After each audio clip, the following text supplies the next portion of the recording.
வணக்கம் நண்பர்களே, உங்கள் யாழி தமிழன் சேனலுக்கு உங்களை வரவேற்கிறேன்.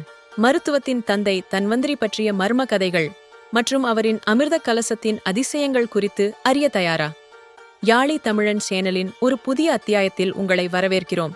இன்றைய பயணத்தில் தன்வந்திரியின் தெய்வீக அவதாரம், அமிர்த கலசத்தின் அதிரடியான வரலாறு, மருந்து துறையின் மூலக்கதை, மறைக்கப்பட்ட சக்திகளின் ரகசியங்கள்.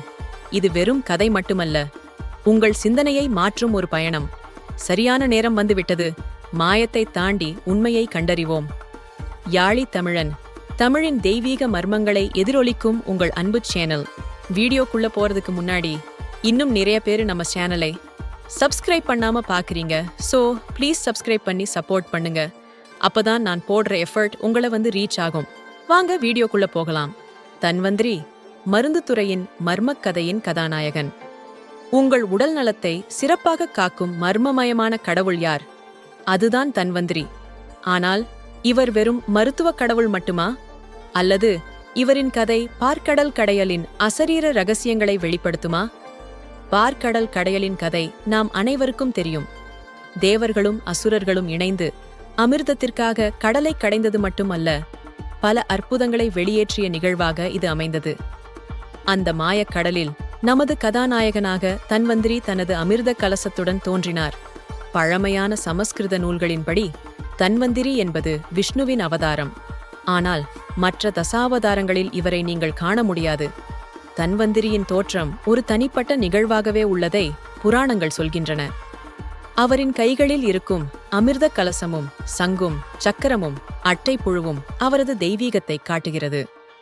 சிலர் தன்வந்திரியை சூரிய கடவுள் என்கிறார். ஏனெனில் தனு என்ற வார்த்தைக்கு வான்வெளி எனும் அர்த்தமும் உள்ளது. இதனால் சூரியனே ஆயுர்வேதத்தின் மூலம் பரப்பும் பரம்பரை தலைவன் என மதிக்கப்படுகிறார். பார்க்கடலை கடையும் போது தேவர்களால் பெரும் அச்சம் அடைந்தனர். அசுரர்களின் வலிமையால் அவர்கள் வீழ்ந்தனர்.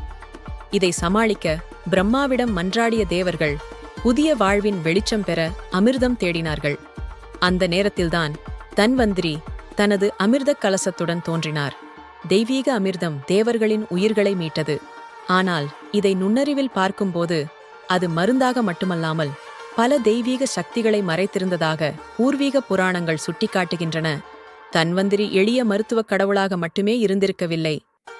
ஆயுர்வேதத்தின் தந்தை என அவரை போற்றுகின்றனர். பிரம்மன் படைத்த 4 வேதங்களின் சாரமாக ஆயுர்வேதம் உருவாக்கப்பட்டது. இது முதலில் சூரியனுக்கு பரம்பரையாக வழங்கப்பட்டது. சூரியனிடமிருந்து தன்வந்திரி உட்பட 16 மாணவர்கள் கற்றுக்கொண்டனர். இதுவே மருந்துத்துறை பரவலுக்கான ஆதாரமாக அமைந்தது. இங்கேதான் கதையின் உண்மையான திருப்பம் வருகிறது.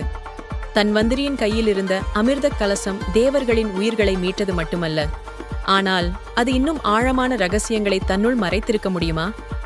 மருந்தாக மட்டுமல்லாமல் அது ஏதோ மறைமுக சக்திகளையும் கொண்டிருக்க வாய்ப்பு இருக்கிறதா?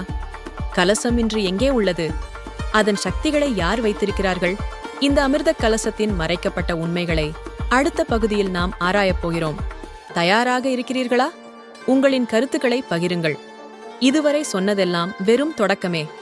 அதனை கடந்து போகும் உண்மைகள் இன்னும் காத்திருக்கின்றன. தன்வந்திரியின் கதை உங்களை ஆழமாக சிந்திக்க வைத்ததா? அவரின் அமிர்த கலசத்தின் ரகசியங்கள் இன்னும் எதையெல்லாம் மறைத்து இருக்கலாம்? இந்த கதையின் தொடர்ச்சியில் கலசத்தின் அதீத சக்திகள் மற்றும் அதை பயன்படுத்தியவர்களின் மறைக்கப்பட்ட வரலாற்றை பற்றி பகிரவிருக்கிறோம். அடுத்த பகுதியில் திருப்பங்கள் காத்திருக்கின்றன. சேனலை சப்ஸ்கிரைப் செய்ய மறக்காதீர்கள். யாழி தமிழன், தமிழின் மர்மங்களின் நம்பகமான குரல். கமெண்டில் உங்கள் கருத்துக்களை பகிருங்கள். இதுபோன்று இன்னும் உங்களை ஈர்க்கும் கதைகளை கொண்டுவர உங்கள் ஆதரவே எங்கள் சக்தி. யாழி தமிழன் சேனலில் மறு சந்திப்பு வரை மர்மங்களின் குரலோடு தொடர்ந்திருங்கள்.